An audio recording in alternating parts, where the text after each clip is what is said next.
Κυρίες και κύριοι, να υποδεχτούμε τους τρίτους της γενικής κατάταξης. Γιάννη Μαντιλάτουαλα από τη Φιλανδία με τον Μίχα Αντίλα από τη Φιλανδία. Ένα Ford Focus RS WRC 2009. Μια συμμετοχή της BP Ford Abu Dhabi. Τρίτη στη γενική κατάταξη. Από ενδέκατη που βρέθηκαν. Δεσνάτη λοιπόν.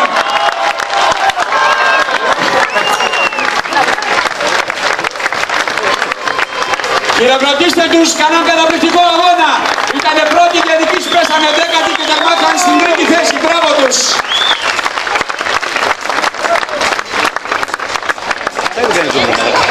Πάμε λοιπόν να ακούσουμε τι έχει να μας πει ο Γιάννη Μαντιλάτουαλα.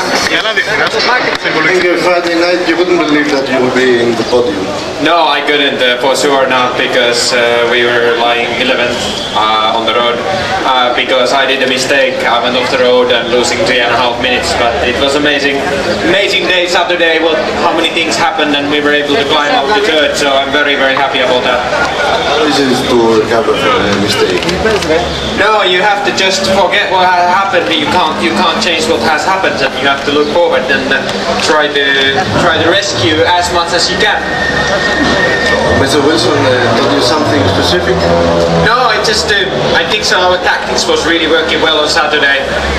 We didn't start to make competition with the others. We just get our own speed, own driving, and not to care if we are fastest or fifth fastest.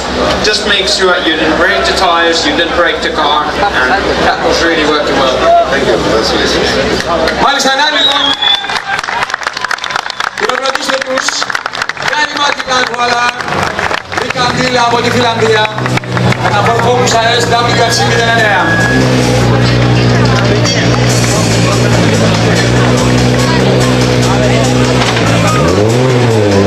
Δεν ξεχνάμε λοιπόν ότι η μεγάλη χρυσή χορηγή του αγώνα, δεν είναι άλλη από το Club Hotel Casino Λουτράκι, ο ΠΑΠ, ο οποίος μας βοήθησε πάρα πολύ, Κοσμοτέ, το Υπουργείο Μεταφορών και Επικοινωνιών, το Κώστα Καφέ.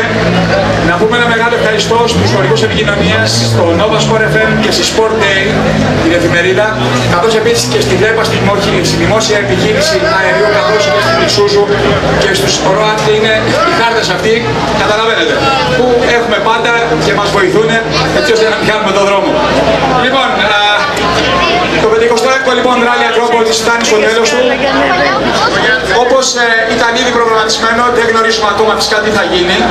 Υπάρχει λοιπόν, δεν υπάρχει στο καλεντάρι του 2010 επίσημα το Ράλι Ακρόπολης. Παρ' όλα αυτά, για να μην θα πρέπει να σας δώσουμε μια είδηση ότι ήδη έχουν γίνει προσπάθειες και το 2010 το Ράλι Ακρόπολης να είναι στο παγκόσμιο καλεντάρι, και θα το δείξουμε με τον καλύτερο τρόπο ότι το θέλουμε, γιατί πρέπει να ζητήσουμε όλοι μαζί με ένα χειροκρότημα το Ράλι Ακρόπολης το 2010 να προσμετρά και πάλι το παγκόσμιο πρωτάθλημα. Έτσι, μπράβο. Πάμε λοιπόν τώρα να υποδεχτούμε τους δεύτερους της γενικής κατάταξης, τον καλύτερο τους μέχρι τώρα αγώνα. Σεμπαστιάν Οζιέρ, Ζουλιάνι Γκρασία, Citroën Junior Team, Citroën C4 WRC.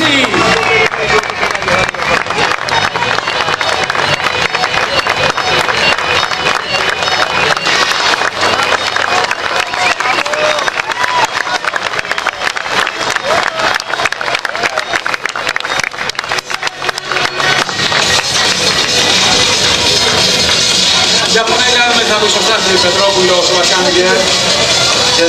Very nice result. How do you feel? Yeah, very good. It's perfect thing for us. It is a really good result for the team. They did really good work in the start of the season, and we did some mistakes, but the difficult start, and now it's very good to get this second place. Καλό αποτέλεσμα για τον ίδιο, καλό αποτέλεσμα για την ομάδα μας προς Σεμπαστιάν. Έκαναν πολύ καλή δουλειά και εκείνος δεν έκανε κανένα λάθος, γι' αυτό κατάφερε να φτάσει σε αυτό το αποτέλεσμα. You are the first Citroën in this rally. How easy? Yeah, sure, it's good. Official team had a lot of problem with Sebastian and Danny, and yeah, it's good for Citroën to still have a good place. Είναι το πρώτο Citroën σε αυτόν τον αγώνα και μετά τα προβλήματα της επίσημης Citroën, όπως είπε, είναι πολύ καλό που κατάφερε να φτάσει σε τόσο ψηλά. Το first result. Yeah, it is my best result in the WRC, and now I hope to continue continue this way to progress, and yes, it is good to get this result for my 7 rally with the Novelos. Sorry? Mistake for the future? Optimistic, yeah, for sure. For sure, confidence to get a result like this, and it will be more easy to come for the next rally. Είναι αισιόδοξη για το μέλλον ο Σεμπαστιάν, ήταν παρουσίαση του όπως αγώνας του Πάπια Το καλύτερο αποτέλεσμα της καριέρας που έμενε να το πάρει εδώ στην Ελλάδα, έτσι. Άρα το 56ο ράλι Ακρόπολης και Ελλάδα είναι πολύ κούρικη για τον Σεμπαστιάν Δελγκέρ. Λοιπόν, και πάμε τώρα κυρίες και κύριοι. Θέλω τώρα κυρίες και κύριοι να υποδεχτούμε τους πρώτους και καλύτερους. Είμαστε έτοιμοι και τους περιμένουμε της Γενικής Κατάταξης του 56ου ράλι Ακρόπολης.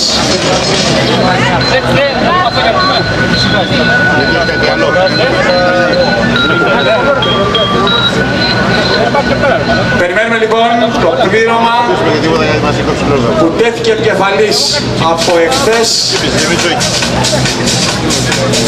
και καταφέρει να φτάσει πρώτος στη ράδα του τερματισμού.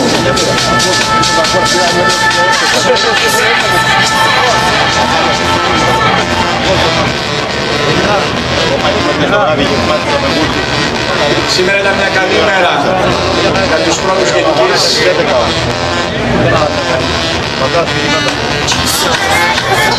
Δεν κουράστηκαν ιδιαίτερα να κρατήσουν την πρώτη θέση, αν κάνει μια σημαντική διαφορά.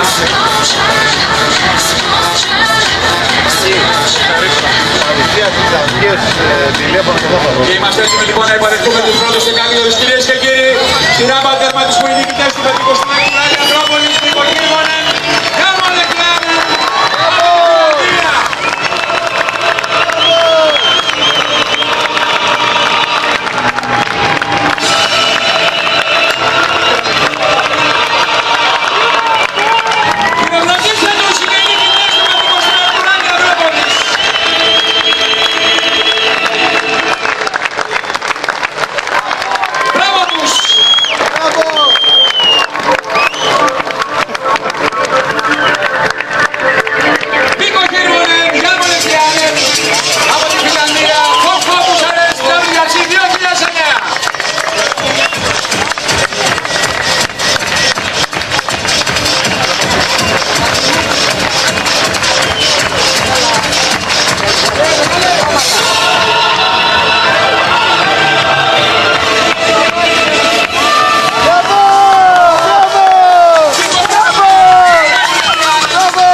Θέλω κάθε βράδυ να το